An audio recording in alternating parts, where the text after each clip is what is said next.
Hello, and welcome to another segment with Rebecca.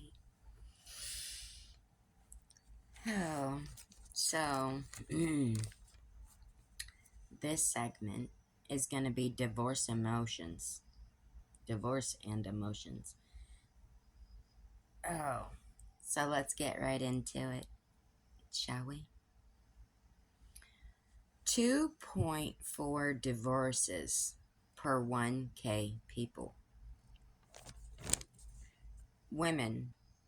We devote our futures in our lives to be with whom we feel is the love of our lives. But as time and years pass, sometimes you grow apart. Different outlooks, views, interests. It don't mean the person is a bad person. It's a part of our code, our system, as we're always growing with life, and sometimes things may happen we don't foresee happening or coming.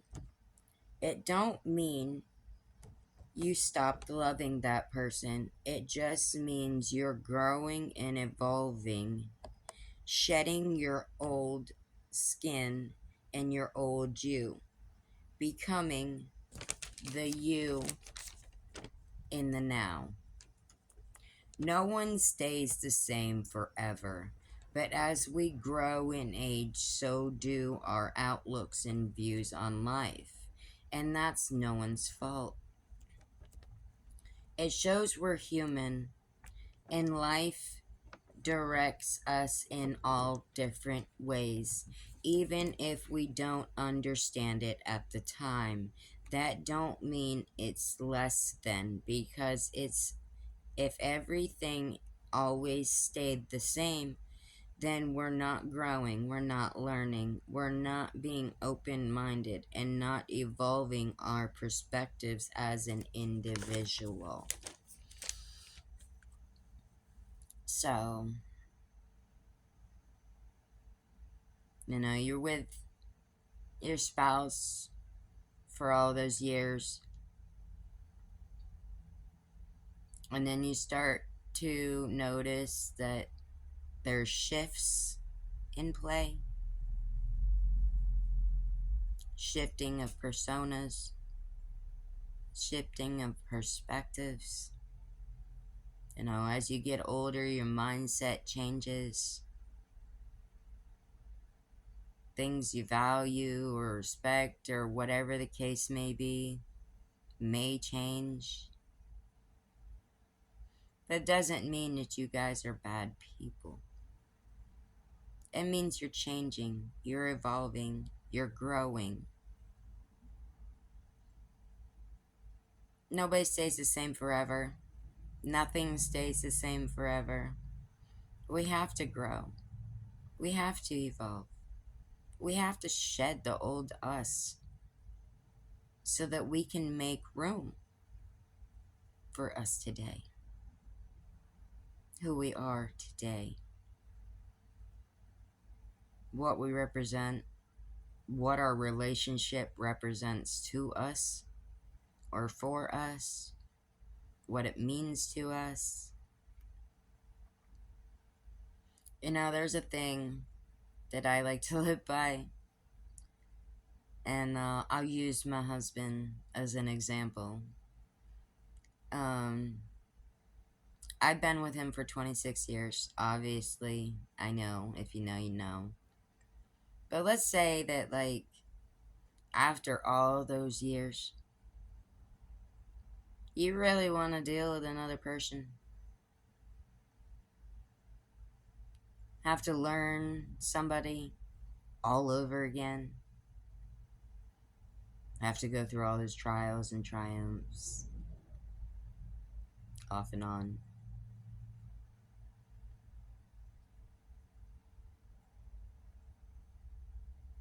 You know, um, I'll just say I have some best friends I would go to the end of the earth for and back.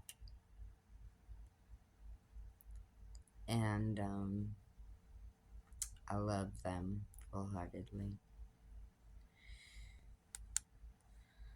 But nothing ever stays the same. No one ever stays the same. Our minds are very complex, complicated, and we have to analyze it.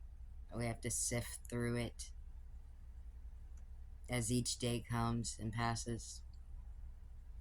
Analyze situations or scenarios that we're playing out. Analyzing why something became this way or that way.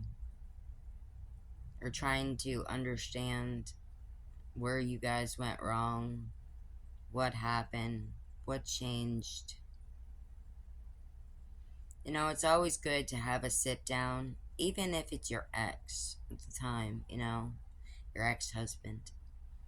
And just to have a conversation with a cup of coffee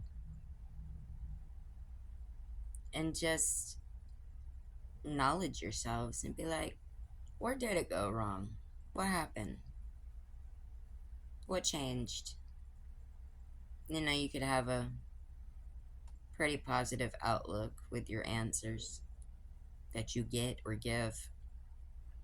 You could learn a little bit about yourself and about others by analyzing and processing, you know, discussing where things went wrong, what happened, what changed.